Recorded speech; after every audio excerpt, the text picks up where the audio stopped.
So I'm Heather Nichol, and I work in the geography department. I'm a human geographer, which means that what I study is the human interactions and the human side of geography, as opposed to the physical geographers who would look more at soil and wind and physical processes.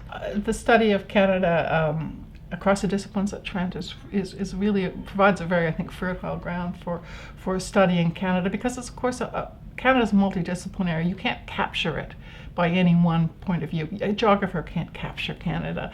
A sociologist can't capture Canada and what it means. And I think that, particularly in my work, the way in which the study of Canada is approached, the breadth and the interdisciplinarity, but also the critical lens is really important. I mean, why study ourselves if we don't really criticize ourselves too? And I think I appreciate that very much about the approach to the study of Canada at Trent, that it's not rah Canada, Canada's so great, Canada's so wonderful, here we can, let us describe it to you.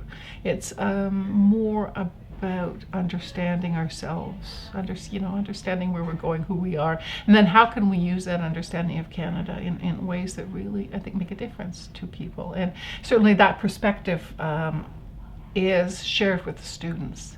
And I think that students really appreciate that way of understanding, not Canada, the great Canada, the nation state Canada, the country that's so important in the world, but Canadians as a people who have choices to make. So I've just written a new book, and it was a product of my trying to understand our political relationship to the U.S. and to try and understand all these different ideas that have been put forward about that relationship. Well, Canadians are just like Americans. Americans are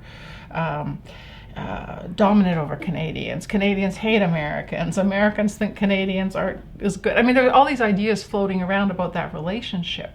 And what I thought would be interesting is to take a specific site, as a political geographer, take a specific site like the border, the Canadian border with the U.S., and think about how that site has loaded onto it all of these symbols and all of these ways of thinking about our relationship to our continental partners, and how that relationship's evolved and changed over time.